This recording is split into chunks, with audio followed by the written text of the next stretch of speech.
Hi, welcome to this episode of Moms Weighing In. Today's topic is goal setting. And we are doing our second podcast of the day, so we are not doing our check-in on this one. Yeah, so we wanted to go ahead and set our goals with you guys so that we, one, had accountability with the audience and with ourselves, and two, so you guys could get some ideas of goals you can set. Give you some examples. We want to talk about weight loss goals, non-scale victories, and non-scale goals. Okay, so weight loss goals are going to be, I want to lose so many pounds. It's more of a number, whereas you want to talk about non-scale victories.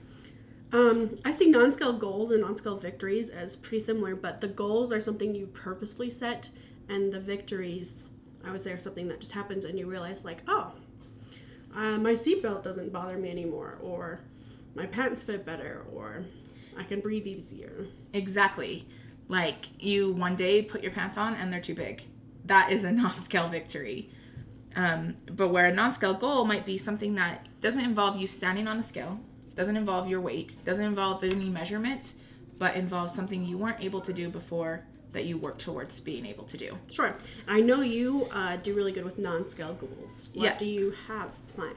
Yeah, so my non-scale goals is really what drives me. The first time I went through the program and lost so much weight, my biggest goal was to be able to buy a dress for my mom's wedding in the regular department store. I wanted to have multiple options for a dress. I didn't want to be stuck with the 2 plus size stores, ladies, you know what I'm talking about, that are out there. And so I wanted to be able to just go into Macy's or JCPenney or wherever and just find a dress that I liked, put it on, and it fit. More options and less money. Yes, way less money. So I went ahead and made that as one of my goals, and I accomplished it. And I was really, really happy and really excited when I went into, it ended up being JCPenney that I found the dress at. And I found this really pretty fall colored, maroon dress that normally I wouldn't have even been able to look at, and it was like a size 16, and I was so excited, and it fit, and I looked good, and I got lots of compliments all night. And I know it was my mom's wedding, but I was so excited. So that was one of my most successful non-scale goals, I would say. But I have some now because now I've gained the weight back plus, and I need something else to influence me. So one that I had set before that I never accomplished because I just never had gotten to it was to zip line in Hawaii.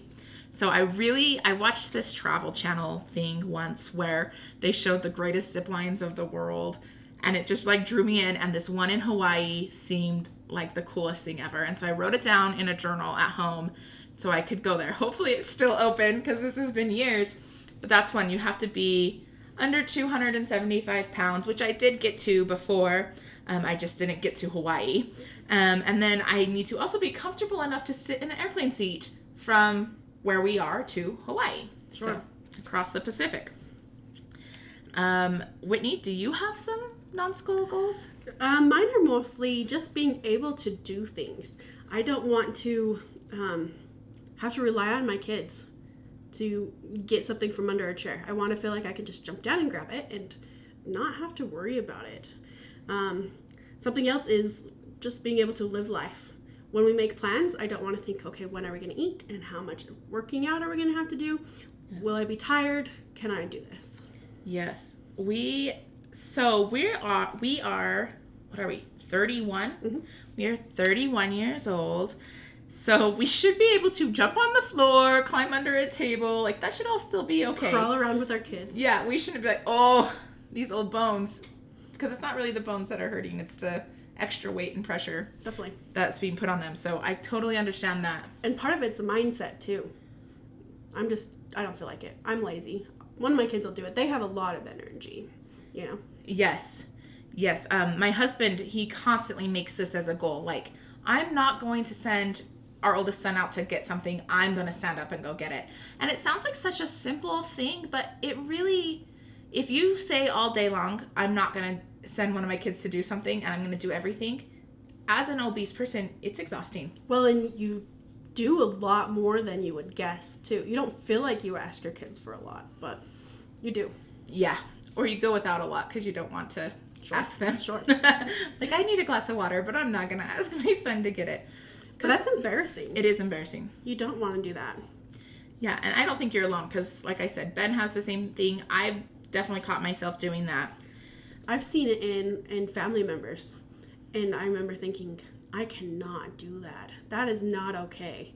Their kids are slaves, and now I catch myself doing it. So it's definitely not something I want to do.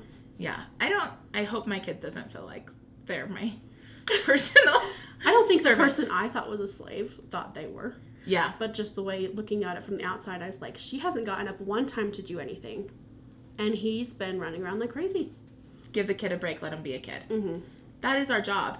Yeah. As parents, I think, for me, I believe one of our number one jobs as a parent is to let our kids be kids.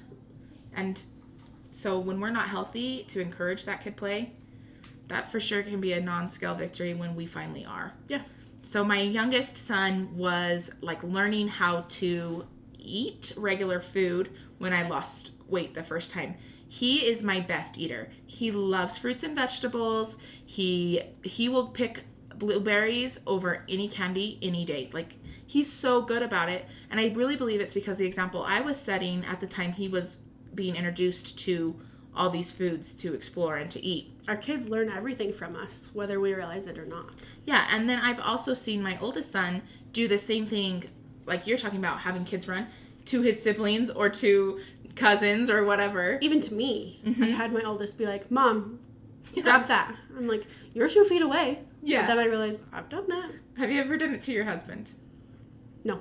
Oh, wow. Good for Quinn. I've definitely done it to Ben. In fact, I caught myself doing it yesterday. The remote was on the ottoman, and we were the exact distance from the remote. And I was like, hey, Ben, get me the remote. He was just bending over and grabbing the remote, but I, for whatever reason, told Ben to get it for me instead of myself. You don't realize you're doing it until you're doing it, and then you're like, oh, man.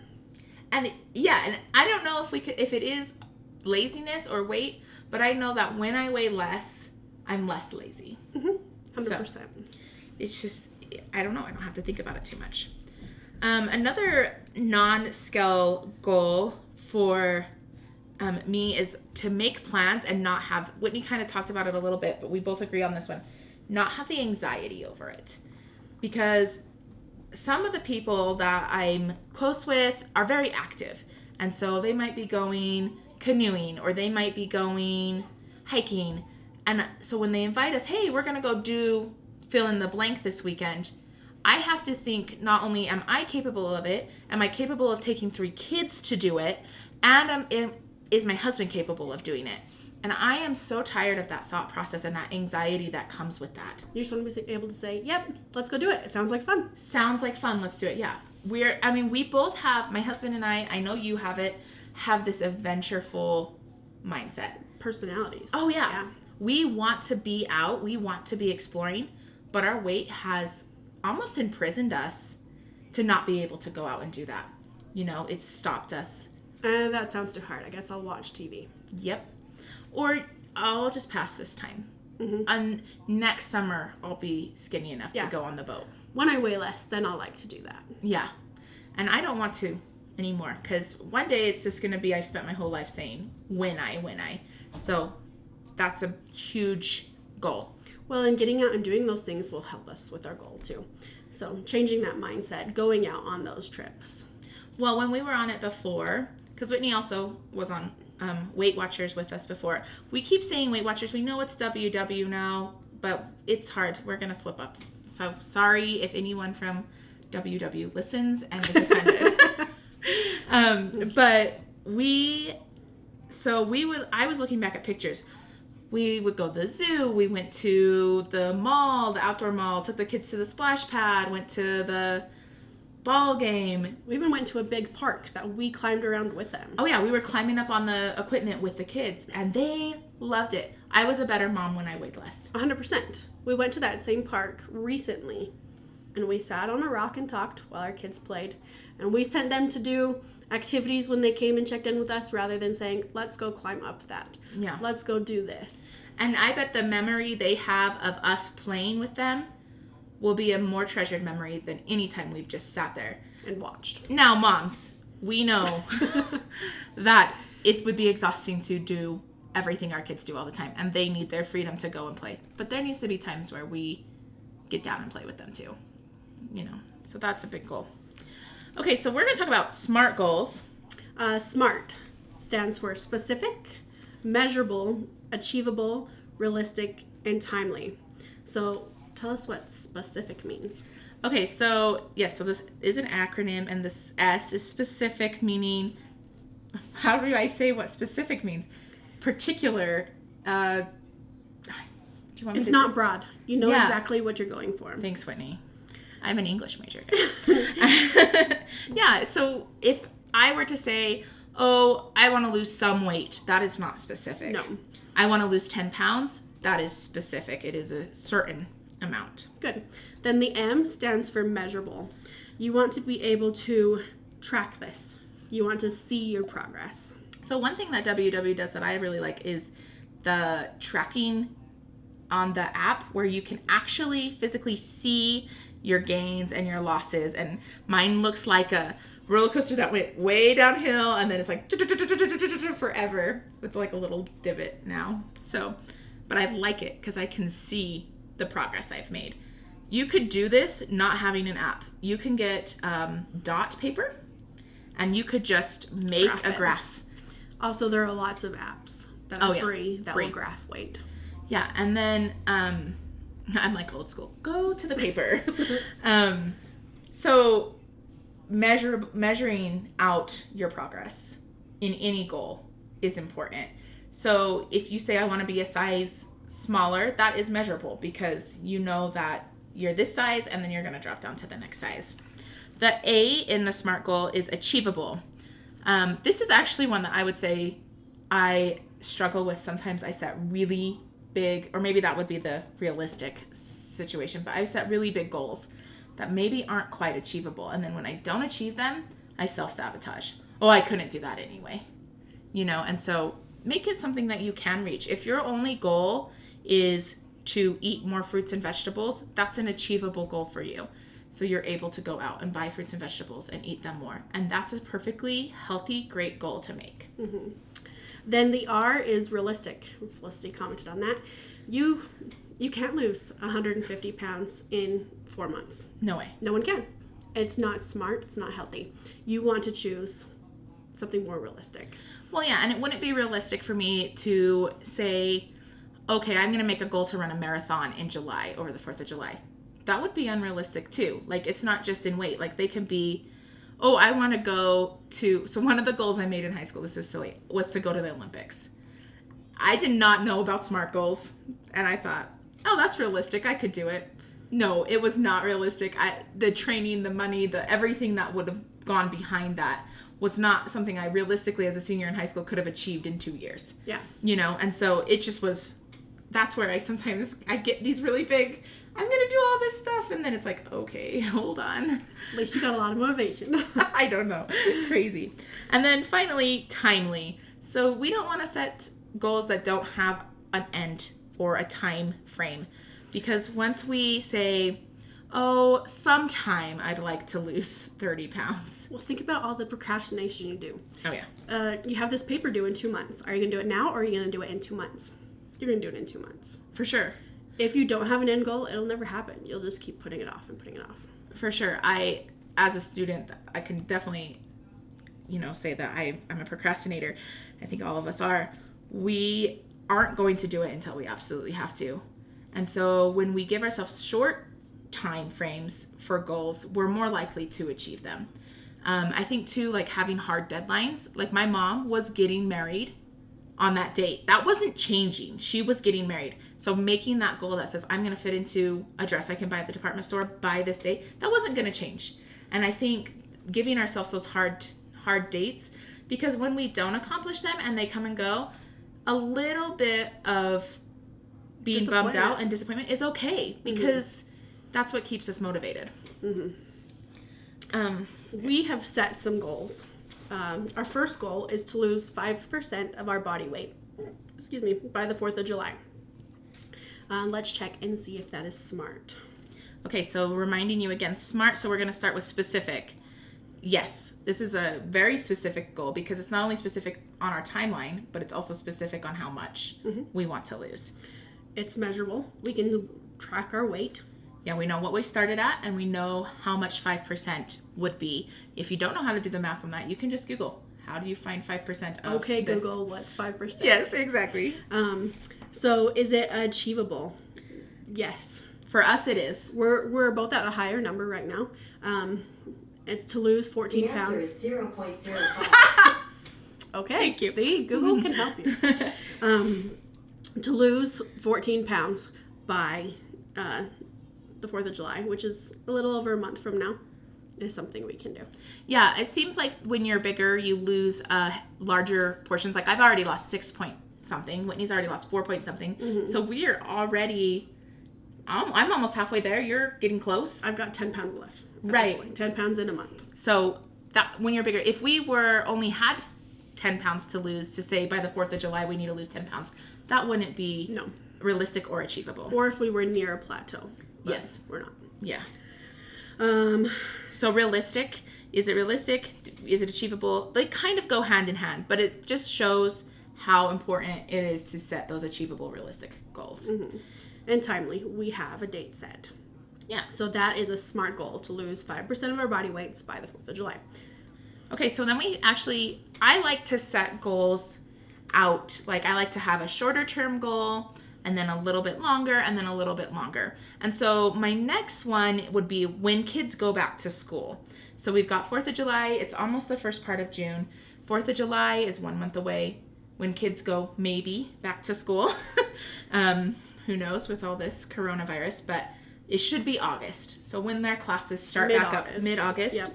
I would like to buy, and I think we both kind of agreed this would be a fun one, an outfit that's 2 sizes smaller. So that fits all of the SMART goal setting, accomplishes all of those things. Then our final goal is to get under a 40 BMI by our birthdays. And our birthdays are December 6th and 8th, so just over 6 months from now. Yes. And this will be probably our hardest goal. It's the longest, so you have to stay on track and on task a lot longer. You can't slip.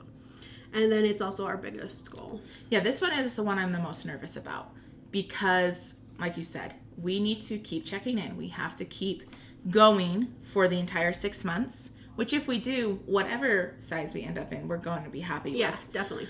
But to get under that 40 BMI will be really sweet. And that'll put us from being extremely obese to just obese, which if you are extremely obese, you'll understand. That's exciting. Yeah, they use really awful terms like extremely. Or morbid. We're about to take on extreme weight loss, morbid. Yeah. But like I've checked my doctor's notes and I have a warning in there because my BMI is over 40. I'd love to not see that there anymore.